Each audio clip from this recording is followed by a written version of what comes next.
राधे राधे, जय श्री कृष्णा। कैसे हैं आप सब? आप सभी को हैप्पी जन्माष्टमी। क्या आपको ये पता है कि हम जन्माष्टमी क्यों मनाते हैं? किस उपलक्ष्य में हम जन्माष्टमी को मनाते हैं? चलो उसी से संबंधित आज हम ये कहानी सुनते हैं, जिससे हमें ये पता चलेगा कि हम जन्माष्टमी क्यों मनाते हैं। कंस कंस कौन थे हैं? जैसा कि हम जानते हैं, कंस को श्री कृष्ण भगवान के मामा के नाम से जाना जाता है। श्री कृष्ण भगवान के मामा जी थे। जो श्री कृष्ण भगवान थे, उनके मामा जी थे, और उनकी बहन देवकी जो श्री कृष्ण भगवान की माता थी, और वासुदेव जी उनके पिता थे। कंस के पैदा होने से उनके जो माता पिता थे, उन्होंने बहुत आशीर्वाद से उनको मांगा था। उनके संतान नहीं थी, तो उन्होंने शिव की आराधना की, जिसके आशीर्वाद से कंस मिला उन्हें। लेकिन जब कंस अपनी माँ के गर्भ में था, तो एक महात्मा ऋषि ने उनको पहले ही आगाह किया था कि जो आपकी ये संतान होने वाली है, वो विनाश का कारण होगी, वो धर्म के खिलाफ होगी, अन्याय करेगी, लोगों को साथ में बुरा व्यवहार करेगी, मारेगी, उन्हें प्रतिपादित करेगी। इससे अच्छा है कि मतलब आप अगर चाहो तो इस दुनिया में ना लाओ। लेकिन जो उनके पिता थे कंस के, उन्होंने बोला कि चलो, जब बच्चा बाहर आ जाएगा, उसको हम प्रेम से और अपने संस्कारों से अच्छे आचरण देंगे, अच्छी शिक्षा देंगे, जिससे वो अच्छा इंसान बनेगा। लेकिन ऐसा नहीं हुआ। जब वो इस दुनिया में आया, अपनी माँ के गर्भ से बाहर आया, तो वो बड़ा होने लगा, और बचपन से ही वो गरीब बच्चों को सताता था, उन्हें मारता था, पीटता था, उनको अपना अहंकार दिखाता था कि मैं राजा का बेटा हूँ।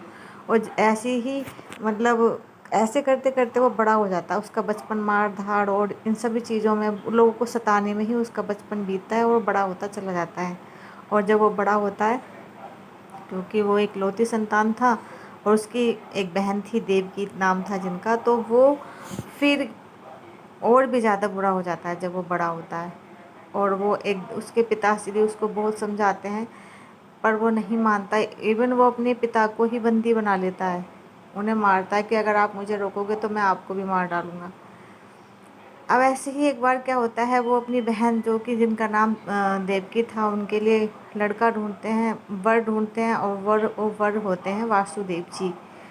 और वासुदेव के साथ में अपनी बहन की शादी कर देते हैं। जब वो अपनी बहन को विदा करके उनको छोड़ने जा रहा था उनके ससुराल, तभी वहाँ से एक आकाशवाणी होती है कि जिस बहन को तो इतने प्यार से, लाड प्यार से विदा कर रहा है, उसी बहन की 8वीं संतान तेरे वध का कारण बनेगी, तेरे विनाश का कारण बनेगी। क्योंकि वो थोड़ा सनकी था, और गरूर था उसे अपनी राजा होने पर, अहंकारी था बहुत। वो रुकता है और वहीं पर ही अपने बहनोई और बहन को बंदी बना लेता है, देवकी और वासुदेव जी को, और उनको कारागार में डाल देता है। जो भी उनके संतान होती है उनको वो मार देता है, और मारता भी ऐसा था, उनको पैर से पकड़ता था और उनके सर को पत्थर पर पटक कर मार देता था। जब उनकी 8वीं संतान होती है, ये कृष्ण भगवान जी एक दिन पहले उनके वासुदेव जी के सपने में आते हैं कि मैं तुम्हारी संतान बनकर इस दुनिया में आना चाहता हूँ, और जो हो सकता है कि मेरा पैदा होना, इस धरती पर आना, इस युग परिवर्तन का कारण हो, जो कि मेरा बहुत अनिवार्य है इस दुनिया में आना, और मैं आपके संतान बनकर पैदा होना चाहता हूँ। तो आप जब क्या होता है, जब वो 9वें महीने में देव की जो माता थी, उनके गर्भ से एक संतान पैदा होती है, और वो जब संतान पैदा होती है, सारे चमत्कार ये होता है कि सारे कारागार के गेट अपना आप खुल जाते हैं, जितने भी पहरेदार थे वो सब सो जाते हैं, बाहर बारिश ऐसी होती है कि बस आज ही होनी है, आज के बाद कभी नहीं हो रही। उधर श्री कृष्ण भगवान जन्म लेते हैं, उधर गोकुल में जो यशोदा माता थी, उनके गर्भ से कन्या जन्म लेती है।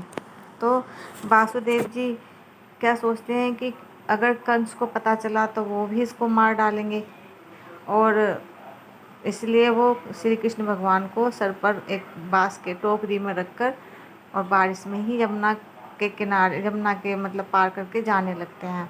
जब वो जाते हैं तो गेट अपना खुल जाते हैं, कार्य जो भी वहाँ पे पहरेदार थे वो सब सो जाते हैं। किसी को मतलब नारायण भगवान ऐसी माया करते हैं कि जैसे सृष्टि में उनके अलावा कोई है ही नहीं, कुछ नहीं पता किसी को कि वो वासुदेव जी कन्हैया को लेकर कहाँ जा रहे हैं। यमुना में पैर रखते हैं तो यमुना इतना चढ़ी हुई थी, बारिश हो रही थी, तो थोड़ा वो घबराए कि इतनी गहरी यमुना है, कैसे पार करूँगा। लेकिन जैसे जैसे वो अंदर जाते गए वहाँ पर शेषनाग ने उनको छाता दिया, मतलब छतरी बनाई अपनी, फन फैलाकर, उनको एक बूंद भी नहीं जाने लगने दी। और जैसे जैसे वो अंदर जाते गए और श्री कृष्ण भगवान का पैर यमुना के पानी से छुआ, वो यमुना का पानी कम होता चला गया। वहाँ से वो एक कन्या को लेके आए, यशोदा माता के नाम उससे कन्या लेके आए और अपने कन्हैया को वहाँ पर सुला कर आ गए।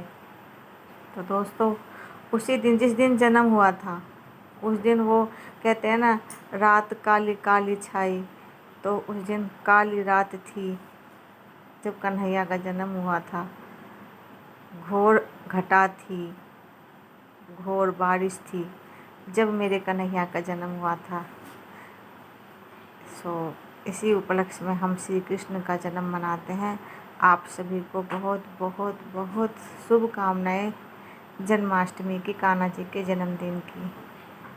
जय कन्हैया लाल की, हाथी घोड़ा पाल की।